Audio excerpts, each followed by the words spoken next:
Bien, buenas tardes, Dios les bendiga, bienvenidos a otra emisión más de Ministerio Vida en Cristo.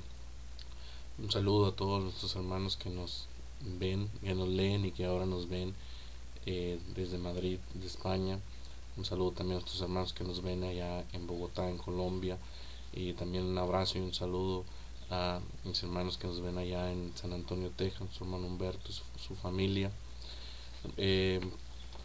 El día de hoy vamos a continuar con la serie del Evangelio de Marcos. Nos habíamos quedado por ahí en el estudio número 30. A continuación sigue el estudio número 31, basado en el Evangelio de Marcos. Si usted está haciendo su altar familiar, le invito a abrir su Biblia en el Evangelio de Marcos, capítulo 14, para leer de los versículos 53 al 65. Usted puede leerlo, le invito a hacerlo. Usted puede poner por ahí pausa al video mientras que hace la lectura bíblica y posteriormente de hacer una oración, continuar proyectando el mensaje que el Señor tiene para nosotros en esta hora. Repito nuevamente, vamos a iniciar con el estudio número 31 del Evangelio de Marcos. Este mensaje lleva por nombre un circo llamado Sanedrín y está basado precisamente, lo repito una vez más, Evangelio de Marcos, capítulo 14, de los versículos 53 al 65. El versículo, quiero llamar su atención, después de haber realizado la lectura bíblica, a los versículos 62 y 63, en la parte donde dice: el sumo sacerdote le volvió a preguntar: ¿eres tú el Hijo del bendito? Y el Señor Jesucristo contestó: yo soy. Le invito a orar antes de entrar al mensaje. Señor, en esta hora vamos ante tu presencia para que recibamos tu palabra, Señor. Tú dices en tu palabra que nunca vuelve vacía, y nosotros por fe sabemos que es así. Bendice a cada oyente, bendice a cada hermano y bendice a cada persona que también ha de ser ministrada a través de nuestros hermanos de vida en Cristo al compartir este mensaje. Permite ante todo que tu iglesia sea edificada y tu nombre glorificado. Uno solamente es un instrumento en tus manos.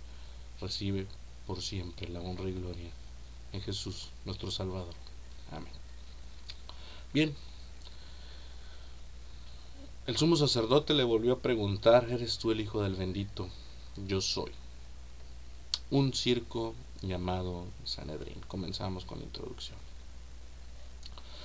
Era la noche más negra para el Hijo de Dios cuando caminó por esta tierra, pero al final de su sacrificio, esa noche negra se convertiría en la antesala de la victoria más grande del cielo, para dejar enclavada como en el granito más sólido la esperanza más grande de la fe: que el enemigo irreconciliable de nuestro Dios y del ser humano, Satanás, sería al final de esta jornada sacrificial finalmente vencido. En el cielo, toda la multitud de ángeles se preparan para estar expectantes ante la prueba más dura del Hijo de Dios en su caminar por esta tierra. En la ciudad amada, ya entrada la noche, después de aquella terrible traición, un conjunto de actores de la más pésima calaña se prepara para improvisar sus guiones. Todo se ha venido encima, y justo en la preparación de la Pascua deben actuar rápido, pues tienen ante sus ojos al que se ha constituido su máximo enemigo, Jesús, el profeta de Nazaret, y por otro lado tienen una ciudad llena, expectante para celebrar la Pascua que está ya a la puerta. El profeta de Nazaret, como ellos llaman despectivamente, pues en las tinieblas de su ignorancia se juzgan a sí mismos, excepto una pequeña, muy pequeña parte, como hombres justos y hombres de Dios, cuando realmente no son otra cosa más que un conjunto de hombres religiosos, amantes y celosos de su religión, pero desconocedores del Dios al que dicen adorar. Ellos tienen un concepto muy alto de sí mismo y menosprecian al Hijo de Dios, al cual se aprestan a juzgar según ellos, para pretender de esa manera honrar con la hipocresía que les caracteriza al que es 3 veces santo, pero solo queda en eso, en pretensión, pues Dios jamás ha de aprobar la hipocresía de hombres que se visten de santidad para honrar con la hipocresía al Señor.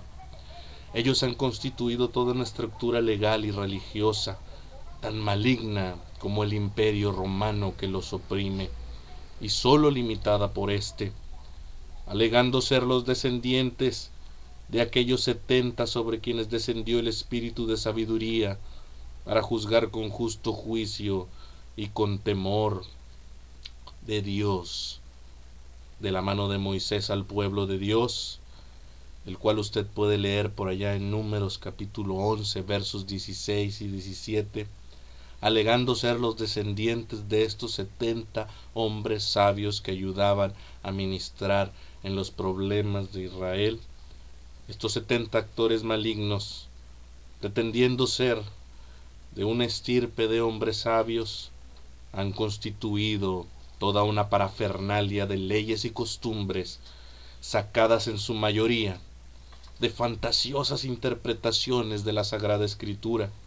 En algunas otras ocasiones simplemente son cadenas sostenidas por fábulas, atadas normalmente a tradiciones, atadas normalmente a costumbrismos puritanos que se preocupan de guardar solamente el exterior, como lo que los caracterizaba, de que ellos se lavaban muchas veces las manos, y si no lo hacían así, se consideraban a sí mismo y a quienes no guardaran esa tradición como gente impura, lo cual era una mentira, porque el lavamiento de las manos nunca podría purificar ni revelar el alma y los verdaderos pensamientos de ellos. Usted puede encontrar por ahí este tipo de tradiciones en el mismo Evangelio de Marcos, capítulo 7, de los versos del 1 al 5, si gusta lo puede leer. Este tipo de personas, amantes de sí mismas, amantes de la superficialidad, ahora han montado el circo más grande de la historia judía.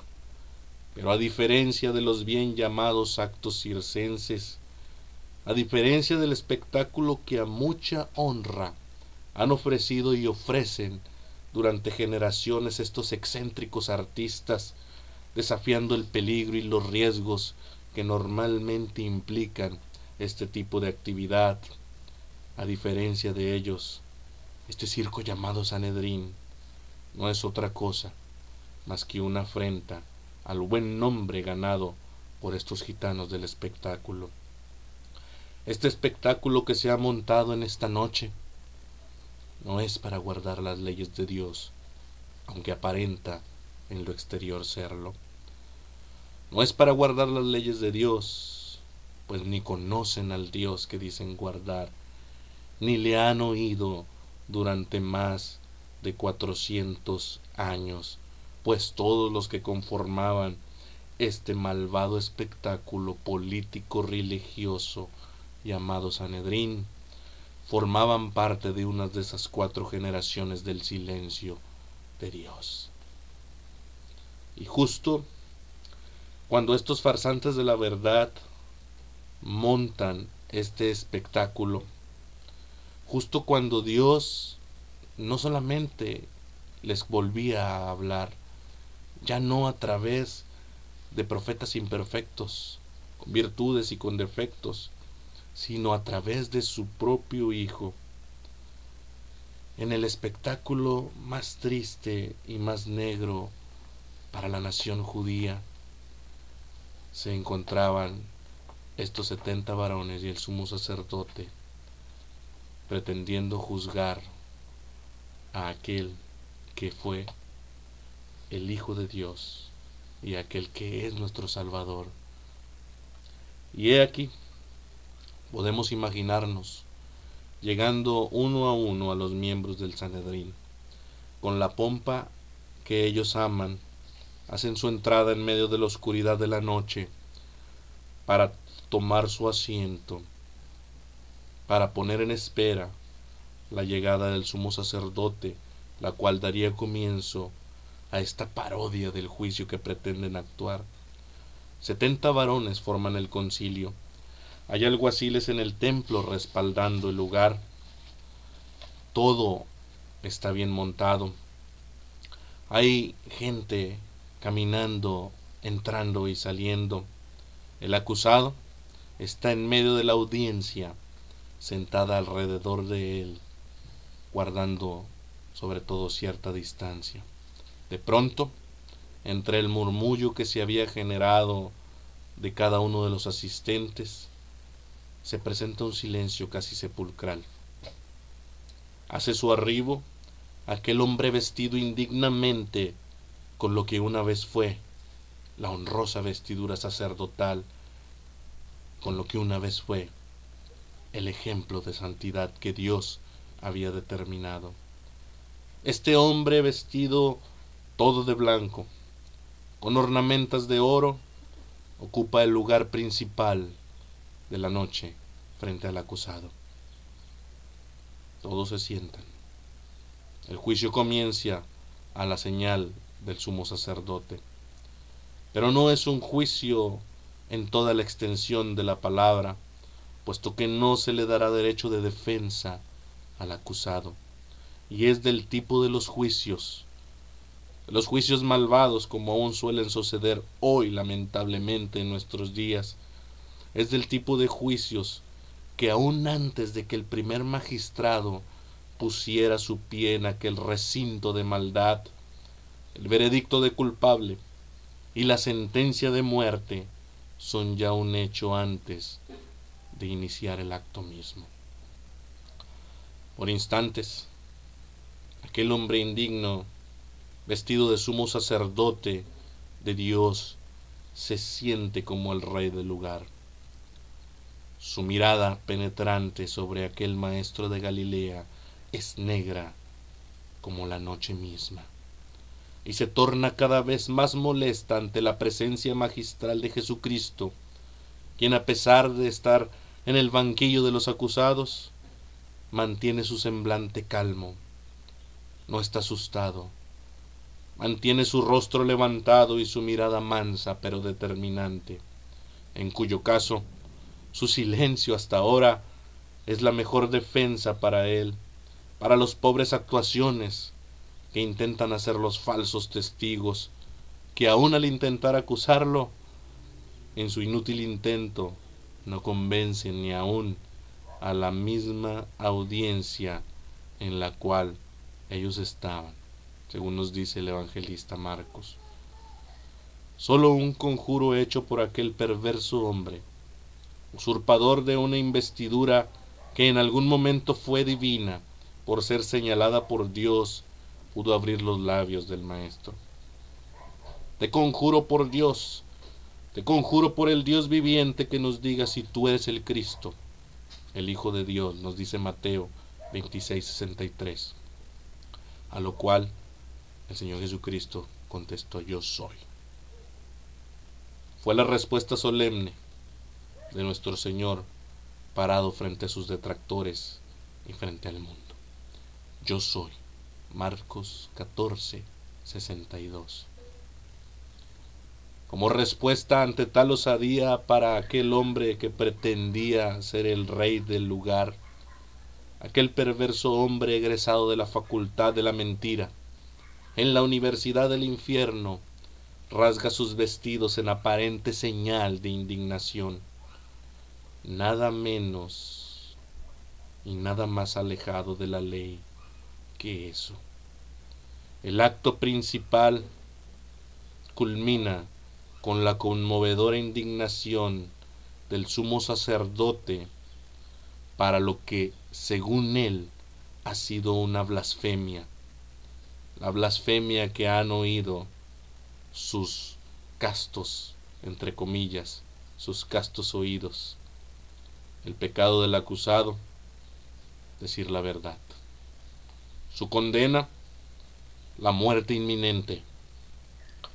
Pero aunque este acto circense salido del mismo infierno pudo coludir al mismo imperio romano para que autorizara la muerte de Jesús y para que llevara a cabo la crucifixión del Hijo de Dios, para Dios, para los espectadores celestiales que no han perdido el sentido de esta parodia, de este juicio fingido, al final del día, al final de la jornada, en el perfecto plan de Dios, el condenado sería el vencedor. Y los que pensaron que sería la muerte y el final de Jesucristo, se conmovieron de asombro al darse cuenta de la abrumadora realidad, que lo que ellos pensaron que era el final de Jesús, realmente marcó el inicio de su victoria y la condenación de sus propias almas. Como punto número 1 de 2 del mensaje, quiero que me acompañen a leer Marcos 14:55. Punto número 1, el odio injustificado a Jesús. Dice Marcos 14:55, y buscaban testimonio contra Jesús para entregarle a muerte. Me he preguntado muchas veces por qué, en lugar de reconocer al Hijo de Dios, aun cuando ya en franco requerimiento del sumo sacerdote, el Señor Jesús les contesta directamente diciendo que en efecto Él era el Hijo de Dios. Él era a quien Dios había enviado para salvarles. Ellos todavía pretenden, y en efecto lo hacen, lo mandan a asesinar. Está claro que su odio hacia Jesús no les dejaba ver la realidad de las cosas. Pero ¿se ha preguntado usted, hermano, por qué tanto odio para el Señor Jesucristo? ¿Por qué había tanto rencor de parte de los líderes religiosos para el Señor Jesús? ¿Qué motivos tenían para odiarle de esa manera? Yo encuentro a lo menos 3 motivos que quisiera compartir rápidamente con usted y de los cuales podemos sacar principios aplicables también, ¿no? Número 1, o inciso A. Una de las razones por las que posiblemente esta curia judía le tenía un odio injustificado al Señor Jesús, seguramente había sido porque a través del ministerio de Jesús ellos habían sido afectados en el poder económico que ellos tenían. Seamos claros y precisos en este punto, hermanos. Toda la maquinaria religiosa en el tiempo de Jesús dejaba, al igual que la maquinaria religiosa del día de hoy, enormes dividendos para la curia, en aquel tiempo para la curia judía. El hecho de que tuviesen una moneda tan solo para comerciar en el templo es prueba de ello, y aún hoy en día la religión sigue siendo uno de los negocios más rentables y más jugosos para los hombres corruptos modernos que se visten según pretendiendo ser enviados por Dios. Jesús puso los recursos económicos en el lugar que correspondían, enseñándole a la gente que a pesar de que los recursos económicos son necesarios para cubrir todas aquellas necesidades de los hombres que trabajan para Dios y necesidades del ministerio mismo, estos deben de surgir como resultado prioritario del corazón del hombre en agradecimiento a Dios, en el entendimiento que todo es de Dios y que los recursos que nosotros ponemos para su obra son solamente parte de lo que Él nos da. Está claro, y lo hemos dicho otras veces, que Dios no necesita los recursos de nosotros, pues todo es de Él, aún nuestras vidas. Pero Él ha determinado que su obra en esta tierra ha de moverse a través de los recursos económicos que deben ser usados para el adelanto de su obra, no para enriquecer los bolsillos de líderes corruptos, no para embellecer los templos, porque a veces iglesias locales y congregaciones enteras pierden la perspectiva buscando embellecer más un edificio del cual se sienten orgullosos y olvidándose que los recursos no son solamente para festividades, ni son solamente para levantar edificios, para levantar canchas. Son y ha de ser eminentemente usados para el adelanto del pueblo de Dios, ya sea en las misiones, ya sea dentro de la iglesia local misma, a través de capacitación sana que haga madurar y que haga crecer a cada uno de los que conforman la iglesia de Dios en lo que la iglesia local se refiere. No es extraño, hermanos, que aún hoy en nuestros días muchos de los cristianos que quieran vivir eficazmente y quieran administrar los recursos que Dios les da bíblicamente, hoy sean objeto también de estorbo cuando los recursos económicos no están enfocados debidamente. Usted en su congregación póngase a decir que los recursos deben ser usados para el adelanto de la obra de Dios, cuando se están usando para construir templo tras templo, misión tras misión, y seguramente se va a encontrar a más de un enemigo que también lo odie injustificadamente. Inciso B. El poder de la costumbre. La costumbre representa hacer las cosas a tu modo, sin importar si en un momento eso encaja con el modo que Dios ha indicado que se hagan o no.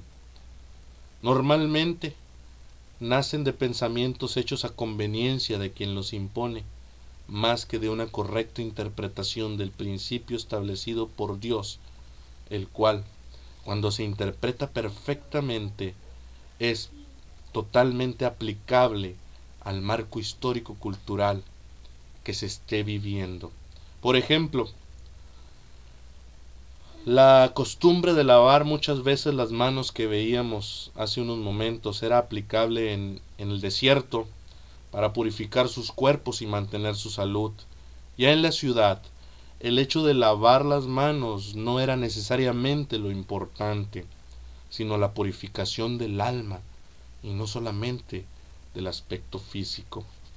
Pero para los fariseos antiguos, el hecho de que no se lavaran constantemente las manos era un indicio de que eran personas inmundas. Hoy en día sucede cosas muy parecidas. El poder de la costumbre muchas veces arruina más iglesias que en lugar de hacerlas que avancen. Porque muchas veces el poder de las costumbres, y podemos mencionar muchos que van desde la forma de vestir, que van desde la forma de cómo deben de comportarse aún en los aspectos sociales y aún en los aspectos familiares de la iglesia. Ni siquiera muchas veces de ellos se molestan en ir a la Biblia, simplemente se rigen en base a costumbres. Un ejemplo: todos los miembros de esta iglesia que son mujeres nunca jamás deben de usar pantalones, mucho menos en el templo.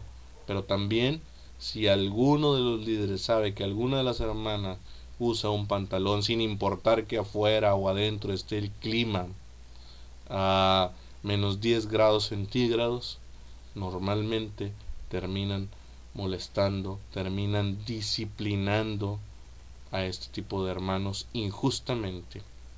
Otro de los ejemplos que se da también muchas veces y en nuestras iglesias, el hecho de guardar el sábado y no hacer obra alguna, que era el caso como lo hacían los judíos, representaba la importancia de permanecer ese día en la presencia de Dios, buscándole y compartiendo con Él como nación al menos un día de los 6 que el Señor le daba para que atendieran sus cosas. pero no quería decir que estaban del todo impedidos para hacer el bien, sobre todo cuando esto último glorificaba a Dios.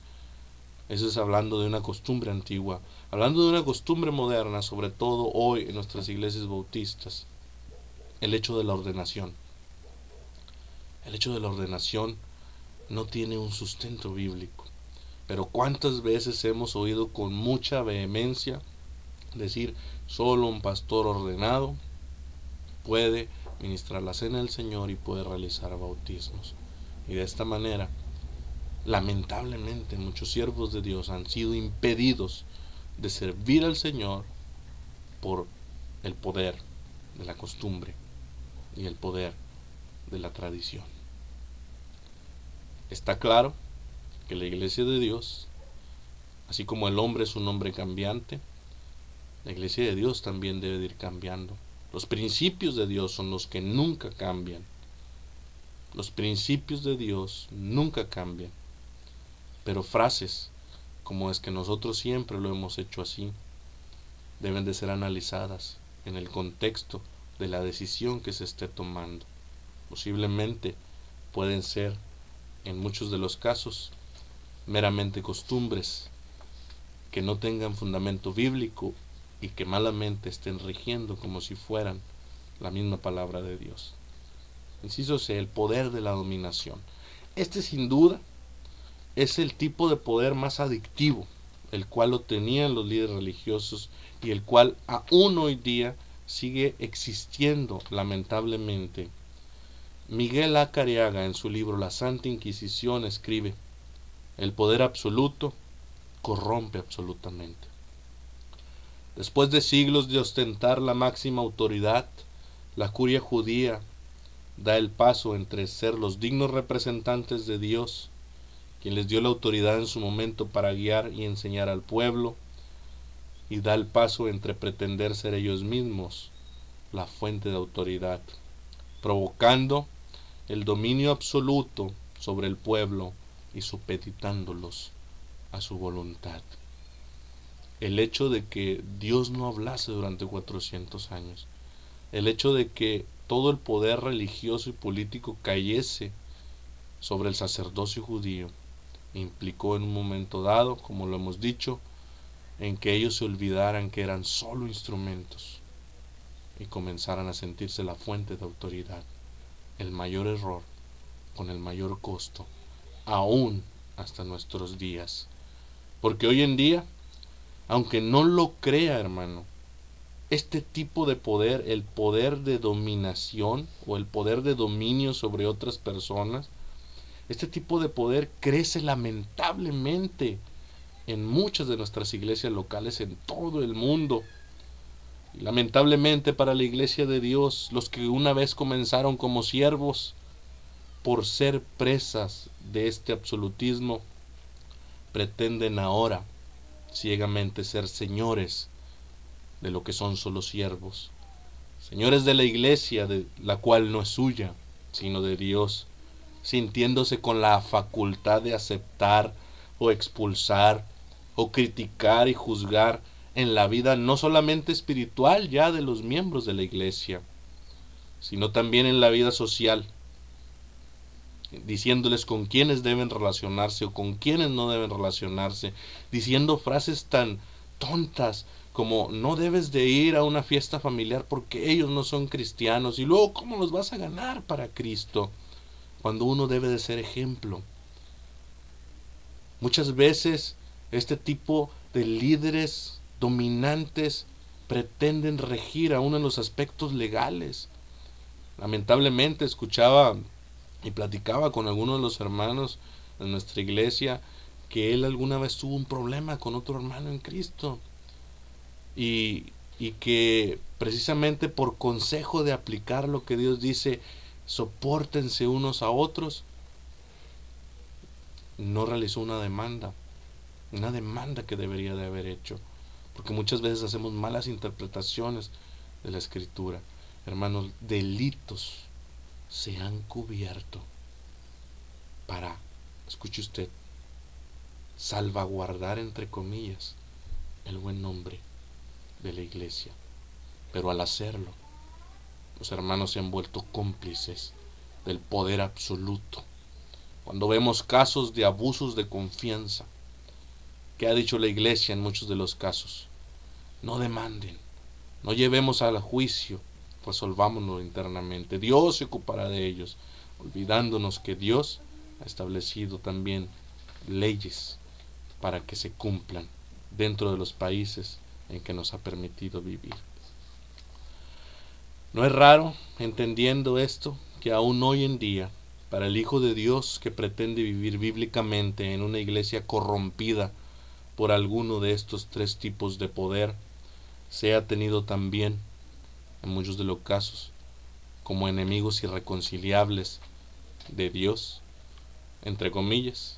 Y digo enemigos irreconciliables, porque eso es lo que uno se convierte cuando se enfrenta con este tipo de personas. No estoy diciendo que son enemigos de Dios, sino que a los ojos ciegos de esa gente ciega y enferma de poder, un cristiano bíblico se convierte en un enemigo de la iglesia, por no decir enemigo de ellos, y harán todo lo que esté a su alcance para perjudicarle y para leccionarle. Prepárese, hermano.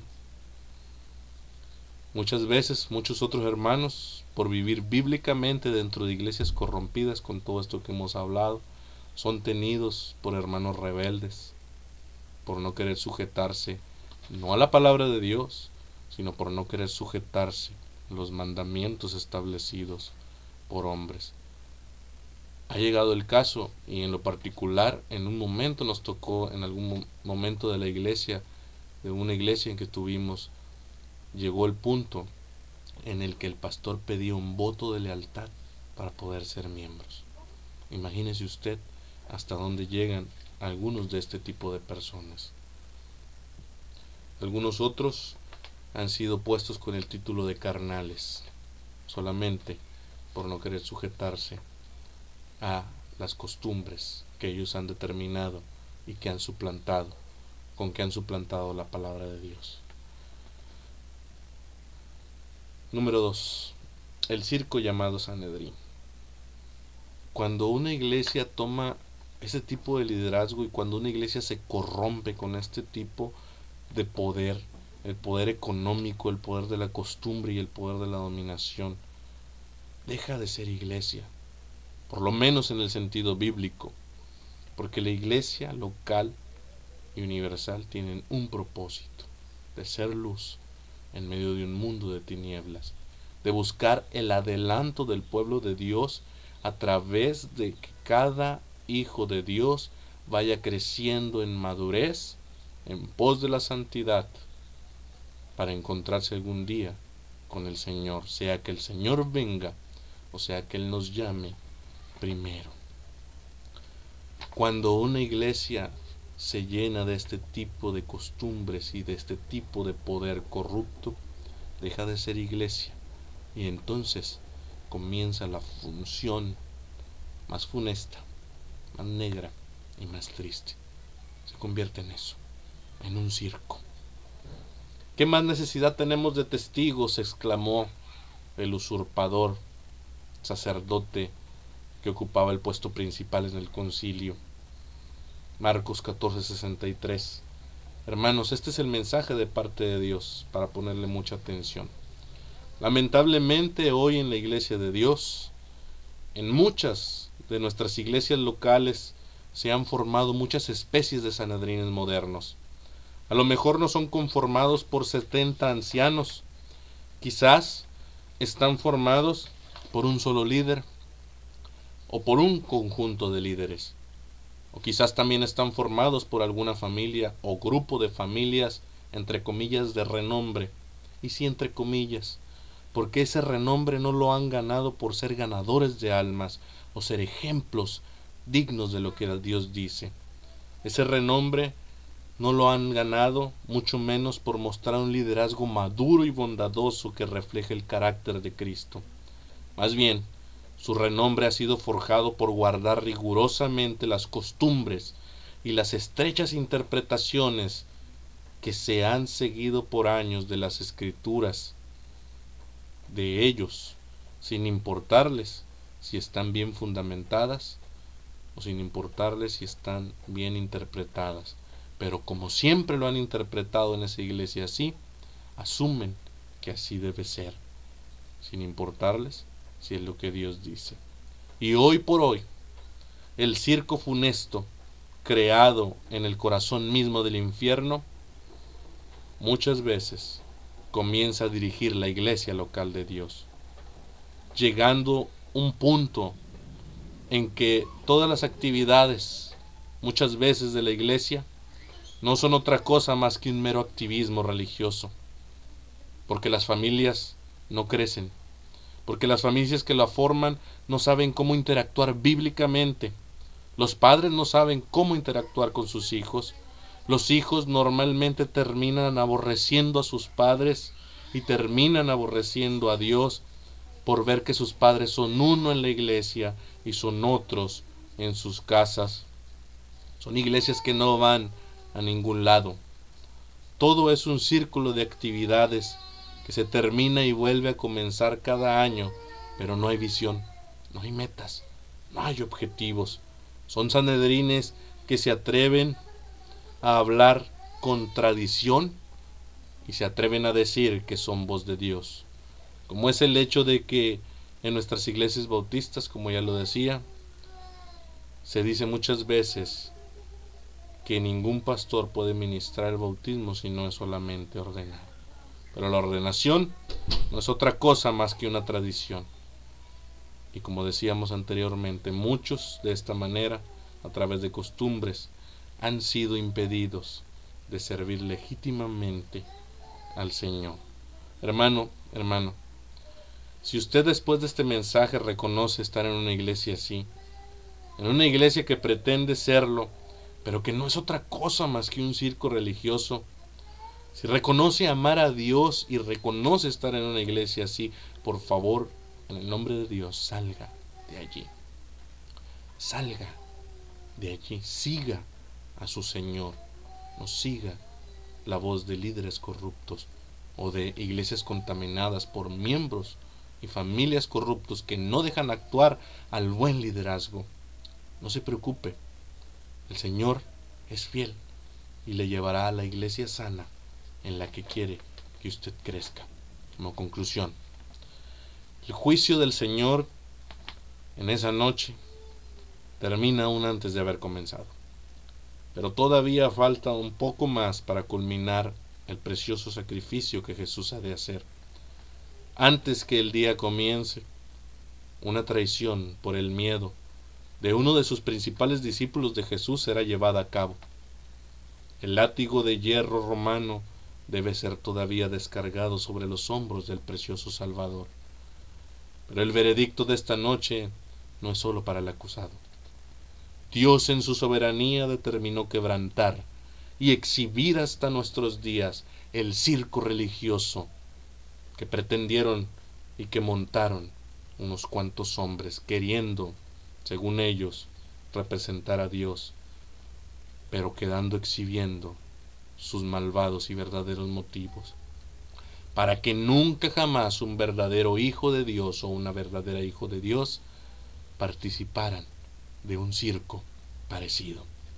El circo religioso ha seguido funcionando hasta hoy día fingiendo ser representante de Dios, pero a partir de hoy le reconocerá usted, tendrá el valor para seguir a Dios si es su caso y salir de allí.